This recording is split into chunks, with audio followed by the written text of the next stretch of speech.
Hi there. In this video we're going to talk about if statements. Now if statements basically lets you make a choice. So if we type in equals if, you'll say it checks whether conditions are met.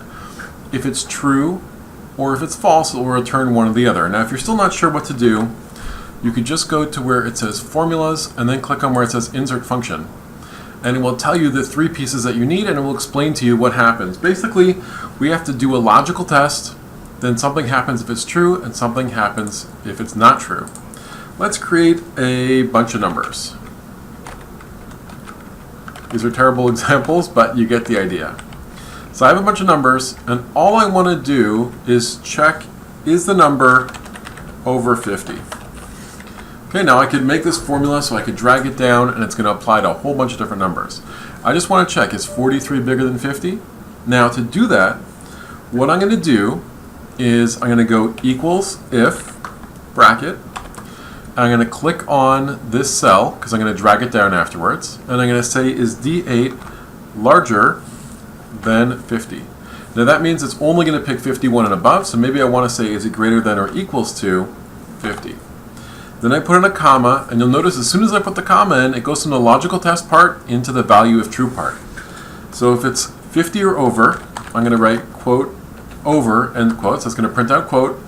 Otherwise, I'm going to write under. And you could write anything you want, right, depending on what you're looking for. So I'm going to hit enter.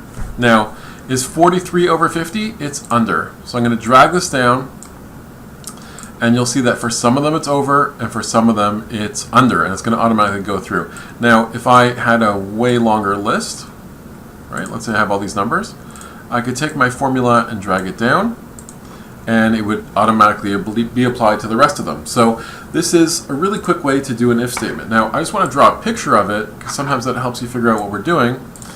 Basically up at the top I have my test. In our case we said is the number bigger than or equals to 50?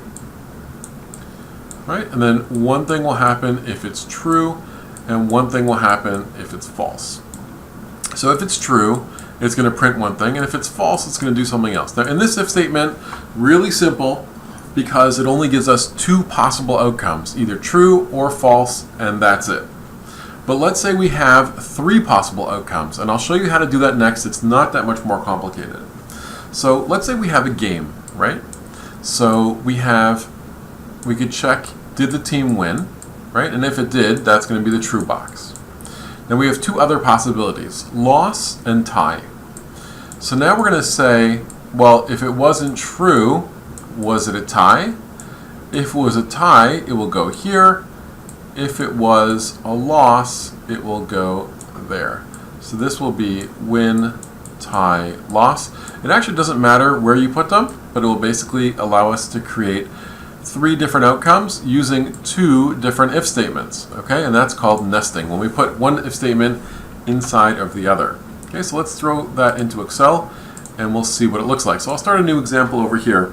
Let's say we have team 1 and team 2. Okay, and we'll put in some sample scores. I don't know what sport this is, but okay, now we want to find out, did team 1 win? Okay, and then we'll also add an example where they're the same.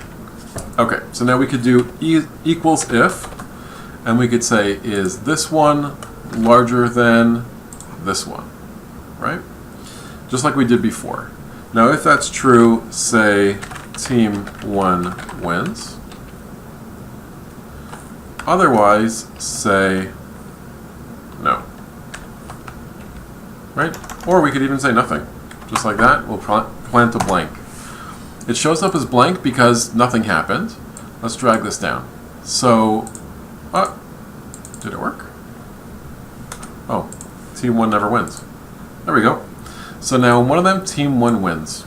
Right? The problem is that when they're the same, it doesn't look at it as a tie. So what we're going to do is, we're going to change the formula slightly, and we're going to say, if J8 is greater than K8, then we're going to have team 1 wins. Otherwise, we're going to say if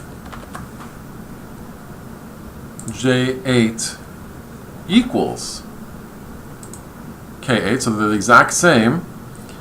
Then, and you'll notice that we're in a new if statement now. Then we're going to write tie. Otherwise, we're going to write loss, because that's the only other possibility that's left over. You'll notice that our last bracket over here is a red one, and that red one connects to this red one. But we still need a black one to close that off. So every opening bracket needs a closing bracket. Now here it's saying, do you want a double bracket at the end? You'll notice that if I press yes, and I go back in here, it's going to mean that there's a black bracket at the end. Right? So I press enter, and then let's drag this down. So now it accounts for all three possibilities. Is it a loss? So is this score lower than this score? Is it higher? In which case it will print team 1 wins. Is it a loss or a tie? So if we go back to our diagram, we basically said first, is it a win? Otherwise, it's a tie. And if it's no other possibility, then it has to be option number 3, which is a loss, right? And that's called a nested if statement. So using either of those approaches, you can go through and evaluate a whole bunch of different kinds of data. Have a great day.